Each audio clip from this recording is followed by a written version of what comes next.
adalah Chery Tiggo 9, SUV besarnya dari Chery. Nah, kalau di Indonesia baru ada sampai Chery Tiggo 8 ya, Chery Tiggo 8. Ini ada yang 9. Tapi bedanya apa aja? Buat detailnya, simak di 10 yang pertama dari Chery Tiggo 9.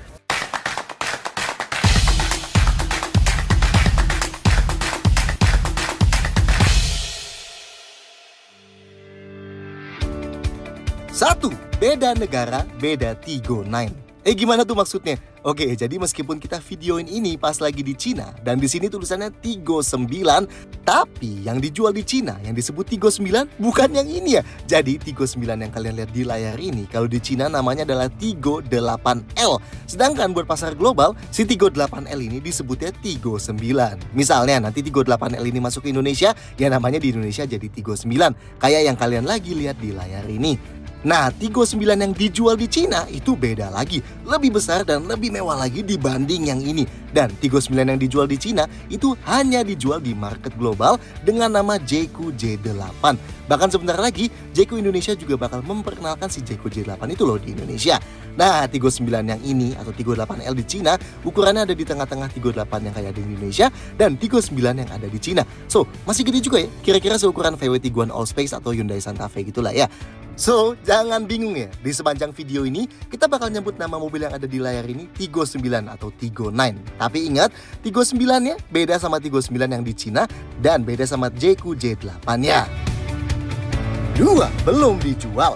Kayak yang tadi kita bilang, Tiggo 9 ini belum dijual ya di Indonesia. Tapi sebagai gambaran, harganya di Cina berkisar dari 290 juta rupiah sampai 390 juta buat yang bermesin bensin. Sedangkan Tiggo 9 yang bermesin plug-in hybrid yang paling mahalnya harganya 410 jutaan. Aduh, bikin iri ya dengar harga mobil di Cina bisa murah banget gitu. 3. Bensin dan hybrid. Tiggo 9 ini tersedia dalam dua pilihan mesin bakar bensin dan plug-in hybrid. Kita ikutin yang spek di Cina ya. Yang mesinnya 2000 cc dengan turbo dan direct injection. Tenaganya 251 HP dan torsinya 390 Nm. Gede banget ya. Ya, sini mesin yang sama kayak yang dipakai di Tiggo 8 Pro dan Pro Max di Indonesia. Yang beda transmisinya. Ini pakai otomatis 8 percepatan, bukan dual clutch ya. Dan Chery bilang ini jadi transmisi otomatis 8 percepatan pertama buat pabrikan mainstream di Cina sana. Not bad ya. Dan buat masukin giginya pakai tuas yang model di belakang setir kayak gini, ala-ala Mercy baru gitu. Nice ya. Tiggo 9 yang mesin bensin ini ada pilihan yang berpenggerak roda depan atau AWD alias penggerak 4 roda. Mode berkendaranya bisa diganti pakai knop di tengah sini ya. Ada Eco, Normal, Sport, Snow, Mud, Sand, dan Off-road. Nice ya, ada banyak. Sedangkan yang plug-in hybrid pakai sistem PHEV barunya Chery yang mereka sebut CDM atau Kunpeng Super Hybrid. Nah, ini sesuai namanya ya. Bisa jalan pakai motor listrik dan baterai doang yang cukup jauh ya. Dan baterainya bisa kita charge juga. Dan tetap ada mesin bensin yang bisa dipakai buat jalanin mobil sekaligus charge baterainya. Mesin bakar yang plug-in hybrid 1500 cc dengan turbo dan direct injection. Tenaga mesinnya 154 HP dan torsinya 220 Nm. Nah, motor listriknya ada dua jenis nih. Motornya terintegrasi sama sistem transmisinya yang disebut DHT atau Dedicated Hybrid Transmission. Yang varian lebih rendah, DHT-nya berjenis stepless atau bersifat kayak transmisi CVT itu. Yang ini tenaga motornya 201 HP dan torsinya 310 Nm. Baterainya LFP berkapasitas 18,67 kWh dan bisa jalan murni dengan motor dan baterai aja sejauh 120 km. Wow, dan bikin total tenaga sistemnya 355 HP dan torsinya 530 Nm. Sedangkan yang varian paling tinggi, transmisinya disebut 3DHT karena dibilang Dedicated Hybrid Transmissionnya punya 3 gigi yang bikin bisa beroperasi sampai kecepatan yang jauh lebih tinggi ya. Tenaga motornya 221 HP dan torsinya 390 Nm. Baterainya lebih besar dan bisa jalan murni dengan motor dan baterai aja sejauh 200 km. Gila! Dan bikin total tenaga sistemnya 375 HP dan torsinya 610 Nm. Sadis ya. Kedua varian PHEV-nya sama-sama bisa AC charging hingga 7 kW dan DC chargingnya yang baterai kecil bisa sampai 41 kW dan yang besar bisa sampai 70 kW. Dan kalau di total, klaimnya Tiggo 9 PHEV ini bisa menempuh jarak hingga 1400 km plus sekali charge dan sekali isi bensin penuh. Nice ya, Jakarta Lombok tanpa isi bensin sama sekali. Oh, dan khusus yang PHEV juga ada tombol buat masuk ke mode hybrid atau mode EV aja. 4. Eksterior gagah. Oke, meskipun wajah-wajah Tigo seri sebelumnya, apalagi yang di Indonesia, masih kelihatan mobil Cina banget ya. Tapi setuju lah ya, kalau Tigo 9 ini udah kelihatan jauh lebih mewah, lebih gagah juga, dan udah lebih global design gitu ya. Nah, kalau Tigo 8 nanti menyusul gini juga sih bakal laris banget kali ya di Indonesia. Tampang depannya sebenarnya masih khas Tigo series banget ya, yang pakai ala wajah tiger atau harimau. Tapi grillnya dibuat lebih besar dan lebih lebar dibanding Tigo 8. Tetap pakai model dot matrix gini ya. Dan di beberapa model Tigo 9 juga logo cherry-nya pun bisa nyala. Lampunya juga lebih tipis dibanding Tigo 8 dan ada 2 proyektor besar di dalamnya dan tulisan LED High Performance. Dan panel yang di kiri kanan bawah ini buat di area dan di masing-masing sisinya ada tulisan performance-nya. Detail lampu depannya full LED, di arealnya LED yang di bawah, lampu besarnya proyektor LED yang sisi luar, lampu jauhnya LED proyektor yang dalam, dan lampu seinnya LED sekuensial.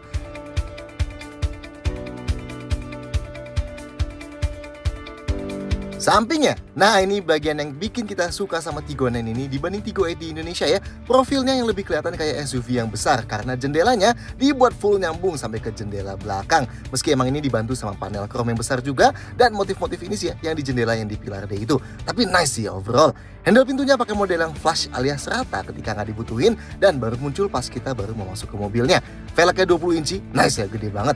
Dan semua laknat saya ditutupin sama center cap bertuliskan luxury technology gini ya. Bannya 245-50R20. Ada roof rail gini dan spionnya bertengger di pintu ya. Belakangnya, bagian ini juga kelihatan beda banget ya sama Tigo 8. Bahkan cenderung mirip belakangnya sama Porsche Cayenne ya. Cakep sih ini. Lampunya dibuat full menyambung yang memanjang gini dan logo cherry-nya diganti emblem bertuliskan cherry yang gede di bawah lampunya. Bumper bawahnya kayak dibagi jadi 2 bagian gitu ya. Dan pakai 2 knalpot gini ya yang kelihatan gede banget. Knalpot aslinya sih nggak segede itu di dalamnya, tapi tetap cukup keren lah dibanding ketutup lubangnya ya kan. Detail lampu belakangnya juga full LED ya.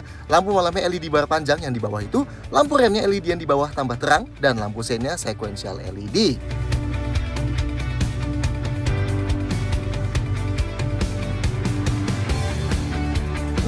Interior mewah. Nggak kayak Tigo 8 yang dashboardnya lebih konvensional dan 8 Pro Max yang kayak Omoda, interior Tigo 9 ini kelihatan lebih simple tapi sekaligus ngasih feel lebih mewah ya. Ya simpelnya khas mobil Cina kekinian sih ya, dengan layar besar 15,6 inci di tengah kayak gini dan konsol tengah bertingkat yang bawahnya buat storage dan atasnya buat pad wireless charger. Bahan paling atas dashboardnya soft touch yang agak-agak kayak microfiber gitu dan di bawahnya ada panel kayu doff yang panjang dan gede banget ini ya. Dan setirnya udah lebih familiar lah ya, kayak yang dipakai di Omoda i5 dengan kontrol kiri kanannya bakal bersih tanpa backlight waktu mobilnya dimatiin. Oh, dan kayak Tigo 8, atap Tigo 9 ini juga pakai panoramic sunroof raksasa gini ya. Nice sih. Nah, Tigo 9 ini kayak Tigo 8 juga ya, alias 7-seater. Meski emang ukuran jok paling belakangnya nggak bisa dibilang gede-gede banget sih ya. Tapi paling nggak motif kulitnya masih cukup mewah lah buat jok paling belakang. Nah, ini jok paling depannya kelihatan gede banget ya supportnya. Kalau sekilas lihat aja emang langsung kelihatan kayak jok mobil mahal banget. Yang varian tingginya dapat speaker di headrest drivernya. Dan yang jok penumpang depannya pakai model yang ada footrestnya gini. Dan jadi bisa masuk ke mode relaxation kalau dibutuhin ya. Nice sih ini. Dan ini jok baris keduanya. Kerennya ini pun masih elektrik ya pengaturannya di tengah sini. Meski emang pengaturannya mungkin bakal bikin bingung kebanyakan orang di awalnya. Dan yang keren, armrest tengahnya modelnya mewah gini ya. Ada piano blacknya dan bisa dibuka depan dan belakangnya. Nice sih ini. Pintunya, nah ini yang kita nggak nyangka sih, bentuknya mewah banget. Dari paling atasnya ada soft touch dan lanjut ke panel kayu doff besar kayak dashboardnya. Dan bahkan pengaturan jok depannya pakai model yang ala Mercy baru ya, yang niruin bentuk sama handle pintunya ini. Sampai ke tengah ada full lapis kulitnya dan bahkan di bawah sandaran tangannya masih dikasih motif garis-garis gini. Oke sih ya. Dan ini pintu belakangnya, ya sekilas lihat emang sama ya kayak pintu depannya, masih mewah banget. Meski kalau dicari di sini nggak ada kontrol kursi yang kayak bentuk handle-nya, karena ternyata kontrol jok elektriknya ada di bawah kontrol jendelanya persis. Ini pas awal kita cari cara geser kursinya emang bingung banget sih ya. Detail lainnya, pegangan tangan plafonnya di paling depan cuma ada di sisi penumpang depan ya, yang sisi driver nggak ada. Yang di baris kedua, kiri kanan pakai model lipat tapi tanpa gantungan baju. Sedangkan di baris ketiga nggak ada tambahan pegangan tangan plafonnya. Lampu kabinnya di depan ada 2 gini LED yang tinggal disentuh aja ya buat mati nyalainnya. Yang di baris kedua LED di kiri dan kanan gini ya. Dan di baris ketiga juga masih dapat LED di kiri dan kanan kayak gini. Sun visornya di kiri dan kanan dalam sama-sama ada card holdernya dan ada kaca yang bisa ditutup buka yang panjang ya. Dan ada lampu LED-nya. Oh, dan pedal gasnya pakai model yang organ pedal kayak gini dan dilapis metal ya. Nice sih. Tapi gimana rasanya duduk di dalam? 6. Konfigurasi jok. Buat masuk ke depan, pintunya termasuk berat banget ya dan bukannya lebar nih. Nice. Dan pintunya ngecover sampai bagian paling bawah bodinya ya. Jadi kalau pintunya kotor dan cipratan, bagian dalamnya bakal tetap bersih dan kaki kita nggak bakal kepeperan. Nice lah. Nah, tuh pas kita buka pintu, joknya langsung mundur ya supaya kita masuk lebih gampang. Dan ingat, ini versi setir kiri ya. Posisi duduk by default kita masih enak sih ya. Cukup rendah buat ukuran SUV, masih cukup ergonomis, tapi dashboardnya nggak halangin visibilitas ke depan. Pengaturan jok drivernya elektrik dari pintu sini ya, kayak Mercy. 6 arah ya, dan ada tambahan pengaturan lumbar 4 arah. Yang penumpang depan juga elektrik 6 arah, bedanya nggak bisa diatur ketinggiannya, tapi ada leg rest adjustable kayak gini ya, yang bisa dinaik turunin. Dan ada tombol buat akses posisi zero gravity-nya dengan sekali klik aja kayak gini. Nice ya ini. Headrest hanya bisa dinaik turunin, gak kayak punya Tiggo 8 yang di Indonesia yang bisa nekuk juga, tapi posisinya udah enak banget ya. Kepalanya sama sekali nggak ngedanga kalau sandaran sambil nyetir. Ruang kepalanya juga aman banget ya. Nice. Buat sandaran tangan di tengah full dilapis kulit, empuk ya, dan panjang jadi bisa sandarin tangan sambil pegang setir gini. Yang di pintu juga sandarannya empuk ya, dilapis kulit juga. Seatbeltnya bisa dinaik turunin, setirnya tilt dan teleskopik manual, dan buat sandaran kaki kiri driver dikasih gundukan dan pad karet kayak gini. Sekarang kita ke belakang. Pintu belakangnya juga masih berat dan lebar ya bukanya. Oke lah. Dan karena atapnya nggak turun-turun, jadi kepala kita nggak perlu nunduk pas mau masuk. Oke, posisi duduk di baris kedua sini lebih tinggi dibanding di depannya. Dan ini paha kita ketopang sempurna ya. Sangat nyaman posisi duduknya. Nice ini. Nah, jok ini bisa digeser maju mundur dan kerennya elektrik ya pengaturannya. Dari tombol di belakang kontrol jendelanya sini. Dan selain slide elektrik, recline-nya juga elektrik. Nice ya, ini kita tunjukin di jok sebelahnya, di slide dan reclining elektriknya.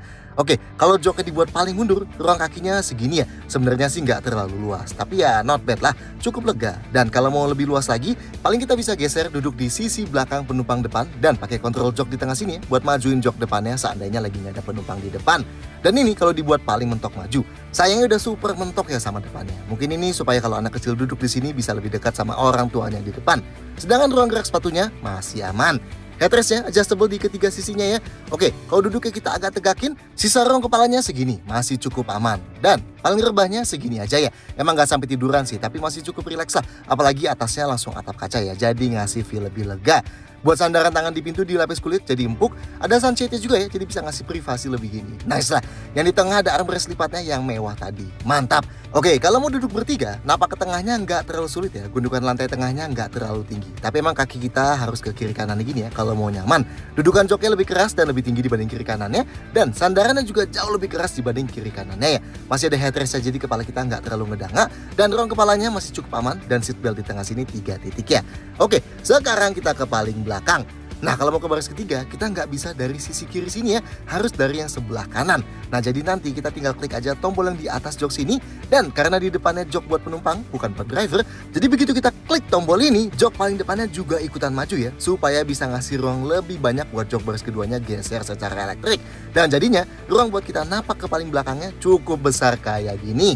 Oke, ini jok baris ketiganya. Kita naikin headrestnya dulu ya, dua-duanya adjustable. Nah sebenarnya dudukan joknya masih cukup jauh dari lantainya, tapi kaki kita emang sudut pahannya cukup naik sih ya jelas. Ya not bad lah buat ukuran jok baris ketiga, meski nggak sampai senyaman di Palisade gitu misalnya. Sudut rubah jok sini bisa diubah-ubah dan bagian bawahnya ikut berubah ya sudutnya pas recline-nya diatur. Ini paling tegaknya, kepala kita yang setinggi 173 cm hampir mentok ya. Dan kalau dibuat paling rebah cukup rileks sih posisinya buat ukuran baris ketiga. Tapi sayangnya kepala kita mentok sama pintunya ya.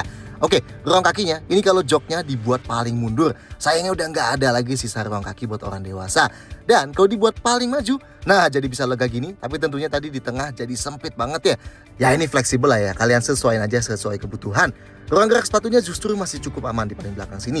Di kiri dan kanan masih ada buat sandaran tangan meski plastik keras ya. Dan jendelanya nggak terlalu besar ya di sini. Jadi masih cukup ngasih kesan claustrophobic di baris ketiga. Dan kalau mau keluar dari belakang, tinggal klik lagi aja tombol yang di atas bagian belakang sini. Dan nanti jok depannya bakal maju otomatis. Nice lah ya. 7. Fitur berlimpah. Mengingat Tiggo 8 Pro Max yang di Indonesia aja fiturnya udah banyak banget. So wajar lah ya kalau fitur yang Tiggo 9 ini juga berlimpah. Selain jok elektrik di baris 1 dan 2 tadi, jok penumpang depan dapat jok yang lebih besar ini dengan leg rest ya. Buat sejenis relaxation seat gitu yang bisa ngasih posisi duduk sangat relax. Dan khusus jok penumpang depan ini juga dapat fitur jok pijat yang bisa langsung diaktifin pakai tombol bulat di joknya ini. Atau bisa juga dari head unit sini ya, dengan ada beberapa mode pilihan. Dan enaknya kedua jok depan plus jok baris kedua kiri dan kanan sama-sama dapat penghangat jok dan pendingin jok yang bisa diaktifin dari head unit juga. Nice ya. Inputnya di depan ada wireless charger bisa sampai 50 watt ya buat HP Android yang kompatibel, dan ada coolingnya juga. Di bawah konsol tengahnya ada satu power outlet 12 volt dan satu USB port Type-C plus satu Type-A. Di baris kedua ada lagi satu USB port Type-C dan satu Type-A. Tapi emang yang di unit kita video ini di baris ketiganya nggak ada USB port ya. Tapi kayaknya di varian yang lebih tinggi sih ada nanti. Ada panoramic sunroof raksasa ini, mantap. Sound systemnya premium dari Sony dan ada 14 speaker ya, termasuk speaker headrest di jok driver ini. Nice ya. Ini remote ya, mirip sama remote Tigo 8 ya. Harusnya ada passive keyless entry-nya sih, tapi entah kenapa kita coba di sini nggak bisa. Handle-nya baru mau keluar kalau kita buka kuncinya ya. Dan di head unit ada opsi near to unlock, far to lock yang bisa bikin kuncinya kebuka pas kita deketin mobilnya dan otomatis kekunci pas kita jauhin. Ada remote engine start, jadi kalau kita dari luar tahan tombol remote startnya ini, nanti mesin mobilnya dan AC-nya bakal nyala buat panasin mesin dan dinginin kabin dulu sebelum kita masuk. Buat mati nyalain mesinnya dari dalam kayak biasa, ada tombol start stop kotak kayak gini ya. Rem parkirnya elektrik dan masih ada tombol fisikal lagi nih ya di kiri dashboard. Dan ada auto hold juga buat nahan rem, tapi mati nyalainnya langsung dari head unitnya. Ada head up display juga yang berwarna dan bisa mancarin info penting ke kaca di depan driver. AC-nya dual zone auto climate control alias suhu depan kiri dan kanan bisa dibeda-bedain ya. Aturnya dari head unit, tapi ada tombol fisikal buat nyalain mode auto dan nyalain defogger kaca belakang atau defroster kaca depannya. Suhu paling dinginnya 15 derajat Celcius dan paling panasnya 31 derajat. Ada mode rapid cooling buat dinginin cepat dan rapid heating buat panasin cepat, dan ada beberapa settings buat AC tambahannya juga ya. Nah, yang di baris kedua, ventilasi AC di baris kedua selain ada di tengah-tengah sini, ada tambahan juga yang di pilar B kayak gini. Dan ada beberapa kontrol AC plus pendingin jok yang bisa diaktifin dari balik konsol tengah sini ya. Sedangkan ventilasi AC yang buat baris ketiga terintegrasi di plafonnya. Lanjut, lampunya otomatis, kontrol di kiri dashboard yang pakai knop ini ya. Wipernya otomatis tentunya pakai tuas di kiri setir, sedangkan yang tuas di kanan setir tadi buat atur transmisi ya. Tombol yang di setir sebelah kanan kalau lagi mati kosong gini, tapi kalau lagi nyala isinya buat atur volume, instrument cluster dan voice command. Yang sebelah kiri kalau lagi mati juga kosong, kalau nyala ada buat adaptive cruise dan lane centering. Nah, kalau lihat di model yang global juga ada fitur kayak parkir otomatis dan ada layanan internet connected gitu juga ya. Lanjut, instrumen clusternya full TFT LCD 10,25 inci. Info yang bisa diganti ada di sebelah kanannya, dari navigasi, detail infotainment yang reset otomatis dan yang bisa kita reset manual, dan ada navigasi. Jendelanya keempat-empatnya auto up down-nya. Dan terakhir, head unitnya. Layar sentuh high definition gede banget ya, 15,6 inci. Dan pakai prosesor Snapdragon 8155. Kalau kita swipe down dari atas, bisa akses quick control macam-macam ya, termasuk ganti mode berkendara, mati nyalain idling stop, auto hold, atur spion. Yes, atur spionnya dari sini ya, termasuk buat lipatnya juga. Dan beberapa kontrol lainnya. Di paling bawah ada kontrol AC dan beberapa shortcut. Aplikasinya ada navigasi, audionya bisa mainin dari Bluetooth dan USB, bisa buka kamera 360-nya, ada Apple CarPlay dan Android Auto juga ya tulisannya, dan ada aplikasi kiblat juga. Dan setting saya di sini dari quick control ini buat atur beberapa settings kayak central lock, buka bagasi, lipat spion, buka tutup sunroof, atur walkway lock dan aperture unlock tadi, atur spion, easy entry exit jok driver. Terus lanjut menu light ini buat atur ambient lighting di dalam kabinnya, bisa juga atur welcome light, auto high beam dan atur ketinggian sorotan lampu. Menu drive ada buat ganti mode berkendara dan lihat energy flow. Menu driver assistance buat atur sistem ADAS-nya. Menu HUD buat atur head-up display-nya. Vehicle settings bisa atur ketinggian buka pintu bagasinya, atur sensitivitas wiper, auto lock, pengingat servis, bisa atur bobot setir juga nih diganti dari sini. Ada brake pitch control juga buat bikin moncongnya nggak terlalu maju pas ngerem. Dan terakhir ada buat atur-atur layarnya. 8. Safety sangat lengkap. Kayak kebanyakan mobil Cina baru, fitur safety-nya Tigo 9 ini juga sangat lengkap ya. Ya nanti kalau masuk ke Indonesia belum tentu sama sih fiturnya, tapi kita detailin yang ada di sini ya. Yang jadi salah satu highlight globalnya, Tigo 9 ini strukturnya pakai 85% high strength steel dan 21% hot form steel. Entah seberapa pengaruh itu kekuatan struktur overall sih ya. Airbagnya tergantung lagi lihat versi mana ya. Ada yang 7 airbag dan ada juga yang 10 airbag. Dari 2 airbag depan, airbag lutut driver, airbag samping yang ada di samping jok depan, airbag tengah yang ada di tengah-tengah kedua jok depan, 2 airbag pilar yang memanjang, dan 2 airbag samping belakang yang ada di ujung samping jok baris kedua. Rem depan dan belakang sama-sama cakram tentunya, dan ABS CVT gitu-gitu lengkap ya. Stability control ada, mati nyalanya dari head unit sini ya, di quick controlnya. Sama ya, hill descent controlnya juga switchnya di head unit, yang bisa bikin mobilnya jalan secara otomatis super perlahan di turunan curam, supaya kita bisa lebih fokus sama steeringnya. Sensor parkirnya, di unit yang abu-abu ini ada 4 titik di belakang dan 4 titik di depan. Meski di unit satu lagi yang kita videoin ada 6 di belakang dan 6 di depannya. Kameranya, di belakang ada 1, di masing-masing bawah spion ada 1, dan di depan ada 1, dan ngebentuk gambar 360 derajat mobilnya kayak gini. Atau kalau kata Cherry, 540 derajat, karena bisa lihat ke bawah mobilnya juga juga kalau lagi jalan ya. Dan ada mode 3 dimensinya juga yang bisa diputer-puter. Ada TPMS atau pengukur tekanan masing-masing ban di instrumen clusternya. Dan ada dudukan ISOFIX buat jok bayi di baris kedua. Dan terakhir, ADAS-nya atau fitur safety aktifnya yang manfaatin kamera di balik spion tengah ini, radar di depan dan beberapa sensor lainnya, termasuk kamera driver monitoring di atas setir itu ya. Cherry bilang ada 19 sistem ADAS di Tiggo 9 ini, termasuk rem otomatis, lane keeping, lane centering, adaptive cruise, dan lain-lain. Kalian cek ada apa aja di head unitnya sini aja lah ya. Gak perlu kita detailin, mengingat belum masuk ke Indonesia juga ya kan. 9. Bagasi dan storage. Bagasinya Tiggo 9 elektrik ya. Cara bukanya bisa klik tombol di remote sini, bisa buat tutupnya juga ya. Yang unik bagasinya bisa juga nih mancarin cahaya bulat gini ke bawah. Nanti kaki kita tinggal ke bagian cahaya itu aja dan pintunya kebuka sendiri. Buat tutup lagi juga bisa ya, kaki kita injek cahaya itu aja. Unik sih ya. Bisa juga pakai tombol di kiri dashboard sini, atau bisa juga langsung klik tombol di handle pintunya sini ya.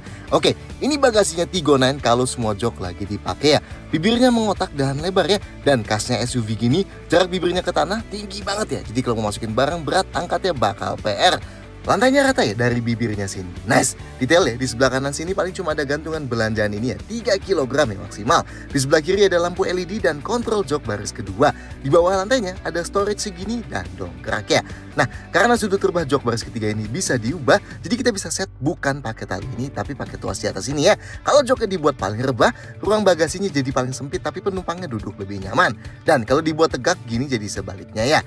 Oke, jok paling belakang ini bisa dilipat pakai konfigurasi 50/50. Kalau kita lipat satu, kita jadi bisa masukin barang lebih besar sambil tetap duduk satu orang di baris ketiga. Dan kalau kita lipat satu lagi, bagasinya kelihatan jadi jauh lebih besar ya. Kalau masih mau luasin kapasitas lagi, jok baris kedua bisa dilipat lagi secara elektrik ya, pakai konfigurasi 60/40. Tinggal klik tombol di sini aja sekali, yang ini misalnya. Nah, nanti jok yang sebelah kanan bakal secara sangat perlahan ngelipet rata kayak gitu ya. Nice ya, jadi kita bisa masukin barang yang lebih panjang lagi sambil tetap duduk berdua di belakang. Dan kalau mau lipat yang satu lagi juga sama, tinggal diklik aja. Dan secara perlahan banget jok kirinya bakal kelipat juga. Nah, ini baru ruangnya jadi luar biasa besar ya, dan lantainya rata sampai depan. Jadinya kalau mau kedepanin barang tinggal geser aja, atau kita juga bisa masukin barang kayak kasur gitu ya. Nice. Oh, dan kalau kita mau naikin lagi jok baris keduanya, tinggal klik lagi aja ya tombol ini. Mantap. Dan buat baris ketiganya, naikin laginya kita tarik talinya kayak gini. Buat tutup pintunya nggak ada lubang handle, jadi kita klik tombol yang di sini aja. Dan ini sisa storage di dalam kabin.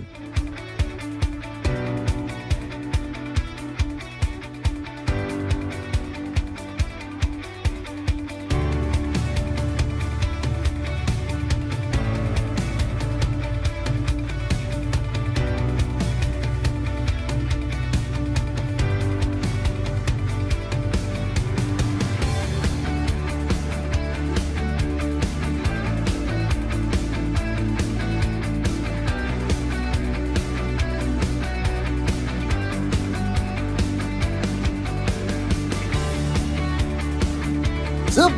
Detail-detail lain. Semua Tiggo 9, mau itu Tiggo 8L atau full win T9 yang dijual di Cina, ataupun Tiggo 9 di Rusia dan Arab, itu masih dirakit di Cina ya. Belum ada yang rakitan luar Cina. Nah, kap bensinnya ada di sebelah kanan ya. Buat bukanya tinggal tekan aja. Di unit yang ini nggak ada tulisan rekomendasi oktannya pakai RON berapa sih ya. Sedangkan yang plug-in hybrid di sebelah kiri, ada kap buat charge baterainya juga ya. Dan karena mobilnya belum masuk Indonesia, jadi kita nggak usah bahas garansi-garansian lah ya. Sekian menurut kalian soal Cherry Tiggo 9 ini, silahkan sampaikan komentar di bawah, klik like, dan jangan lupa subscribe untuk video-video yang lain. See you next time.